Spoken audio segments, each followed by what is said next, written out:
Assalamualaikum warahmatullahi wabarakatuh. Saya Alia Malinda dari Prodi PGSD semester 6 dari Universitas Nahdlatul Ulama Cirebon. Di sini saya akan sedikit mempraktekkan 3 metode dan teknik mengajar ala Rasulullah. Yang pertama yaitu counting on student answer, memberikan komentar terhadap jawaban siswa. Yang kedua analogi and case study, memberikan perumpamaan dan studi kasus nyata di kehidupan. Yang ketiga yaitu active interaction, interaksi pendengaran dan interaksi pandangan. Saya di sini mengambil materi tentang benda di sekitarku. Yuk, mari kita simak sama-sama. Nah, setiap hari kita melihat aneka benda di lingkungan sekitar kita. Benda-benda itu dapat membantu aktivitas kita sehari-hari. Benda di sekitar kita beraneka bentuk dan warnanya. Ada benda yang berukuran besar dan ada benda yang berukuran kecil. Nah, coba kalian perhatikan benda di sekitar kita. Itu ada apa aja? Bagaimana dengan bentuk, warnanya, dan ukurannya? Nah, jadi manusia, hewan, dan tumbuhan merupakan benda hidup.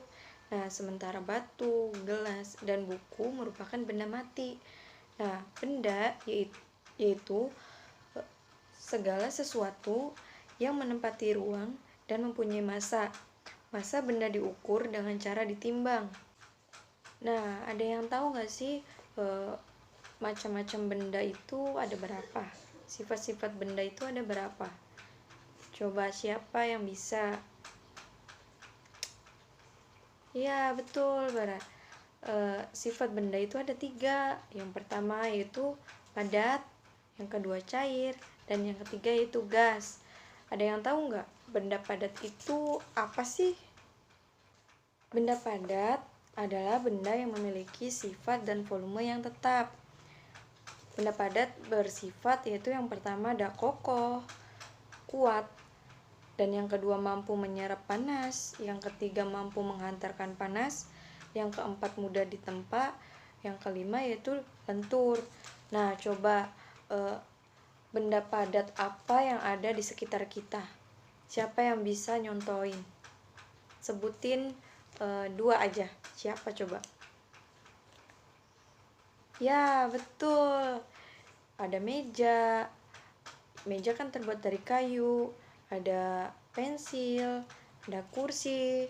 Ya, batu juga termasuk benda padat, tanah juga benda padat. Nah, selanjutnya yaitu benda cair. Ada yang tahu nggak sih benda cair itu apa? Iya, pintar sekali. Benda cair itu contohnya air yang kita minum, yang kita biasa buat mandi, pakainya air. Nah, itu namanya benda cair. Nah, benda cair itu adalah benda yang bersifat dan bentuknya bisa berubah-ubah dan sesuai dengan wadah yang ditempatinya. Misalnya air dan minyak. Benda cair juga merupakan benda yang memiliki sifat yang rumit. Yang pertama yaitu bentuk sesuai wadahnya. Air yang berada di dalam baskom akan berbentuk baskom, begitu juga air yang berada dalam gelas dan botol. Yang kedua yaitu benda cair dapat mengalir. Semua benda cair selalu mengalir dari tempat yang lebih tinggi ke tempat yang rendah. Contohnya yaitu air terjun. Hal ini dikarenakan adanya gaya gravitasi bumi. Contohnya yaitu semua sungai selalu berhulu di daerah pegunungan yang lebih tinggi dan bermuara di daerah pantai atau di danau yang lebih rendah. Lalu, benda cair memiliki kemampuan untuk meresap atau melalui pori-pori. Kemampuan tersebut dikenal dengan daya kapilaritas. Hal ini dapat dilihat pada kompor minyak, di mana minyak dapat masuk melalui pori-pori sumbu untuk menyalakan api. Selanjutnya itu benda cair menekan ke segala arah. Benda cair juga memiliki volume yang tetap. Nah, yang ketiga yang terakhir nih, benda gas. Ada yang tahu nggak contoh benda gas itu apa saja? Ada yang bisa nggak? Coba. Bukan itu ya. Jadi, benda gas itu adalah benda yang terlihat begitu jelas, namun bisa dirasakan dan mencium baunya yang mempunyai sifat mengisi ruang. Berubah bentuk, contohnya udara yang kita hirup. Benda gas juga memiliki sifat yang unik loh. Ada yang tahu nggak apa? Nah, jadi yang pertama yaitu menepati ruang. Semua ruang akan dipenuhi oleh benda gas. Ruang kelas, ruang kamar, dan semua tempat dipenuhi oleh gas. Yang kedua yaitu dapat bergerak ke segala arah. Ini ditentukan oleh tekanan udara. Lalu, benda gas menekan ke segala arah. Dapat dilihat dari balon mengembang saat dimasukkan udara. Bentuknya berubah sesuai tempat. Dan volumenya juga berubah-ubah karena gas dapat memulai. Nah, contoh benda gas di kehidupan sehari-hari yaitu gas oksigen digunakan untuk bernafas makhluk hidup. Nah, kita bernafas itu namanya gas, benda gas. Gas helium digunakan pada balon udara dan gas karbon dioksida dibutuhkan tumbuhan untuk fotosintesis. Nah, jadi sifat-sifat benda itu ada 3 ya.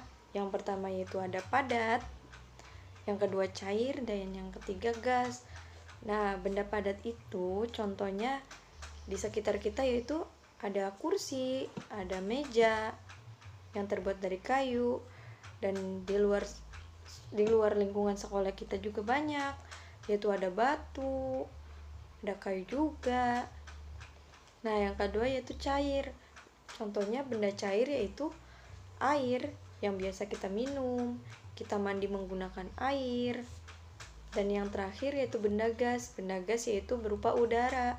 Nah, benda gas yaitu contohnya pada balon. Selain kita bernafas, pada balon juga. Siapa coba yang di sini suka meniup balon? Nah, iya.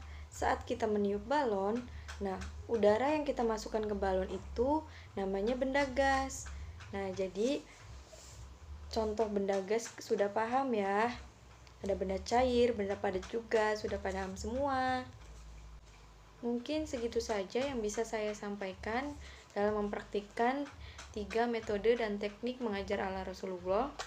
Kurang lebihnya mohon maaf. Terima kasih atas perhatiannya. Wabillahi taufiq wal hidayah. Wassalamualaikum warahmatullahi wabarakatuh.